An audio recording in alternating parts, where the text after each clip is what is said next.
네, 안녕하세요. 독거 변호사 이 변호사입니다. 소액 사건에 대해서 좀 얘기해 보겠습니다. 소액 사건이라고 한다면 소가 쉽게 얘기하면 청구액입니다. 3천만 원 이하인 사건을 소액 사건이라고 합니다. 우리가 보통 소송을 생각하면 수억 대, 더 크면 수십억 대, 수백억 대의 소송만 생각을 하는데 현실적으로 법원에 제기되는 소송을 보면 소가가 1억 원 이하가 상당히 많습니다. 어찌 보면 당연한 거죠. 대한민국 국민들 대다수가 평범한 사람들인데 수억, 수십억, 수백억 분쟁이 일어나는 분들은 그렇게 많지가 않겠죠. 대부분 수천만 원, 많아야 수억 원 정도입니다. 그런데 소액 사건은 3천만 원 이하에서 분쟁이 있는 것을 말합니다. 2천만 원, 3천만 원도 작은 돈은 아니죠. 큰 돈입니다. 그럼에도 불구하고 소액 사건 기준이 3천만 원 이하라는 것은 좀 문제가 있긴 합니다. 소액 사건이 가장 큰 문제점은 뭐냐면 판사가 판결 이유를 쓰지 않아도 됩니다. 따라서 본인이 어떤 사람한테 한 2천만 원 정도는 받을 게 있다.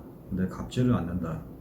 그래가지고 소를 제기하면 승소를 한다면 상관이 없는데 만약에 패소를 하게 되면 황당하죠.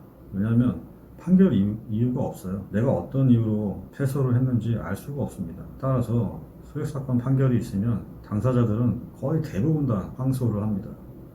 왜냐하면 항소심에서는 판결 이유를 안 쓸 수가 없습니다. 증거도 다 적시를 하고 판결 이유를 자세하게 쓰게 됩니다. 집중심리부라는 곳이 있습니다. 소액사건 중에 사건이 복잡하거나 증인신문이 필요하다거나 감정 절차가 필요하다거나 이럴 경우에는 집중심리부로 재배당이 됩니다. 집중심리부는 법관 생활을 오래 하신 주로 법원장 출신이거나 고등법원 부장판사 출신, 쉽게 얘기하면 원로법관 출신이 은퇴를 하지 않고 소액사건 재판부의 재판장이 되어서 판사 업무를 하게 됩니다. 따라서 집중심리부로 재배당이 되면 단독사건이나 합의부 사건과 똑같은 방식으로 재판이 진행됩니다. 따라서 판결 이유는 없다고 하더라도 그 재판 진행을 충실하게 할 수 있게 됩니다.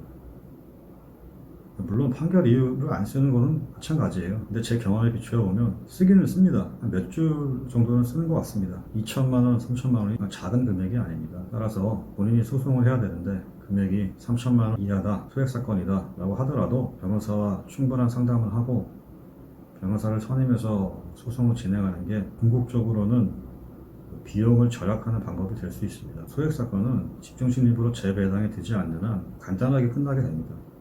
그렇게 만약에 패소를 한다면 억울하지 않겠습니까?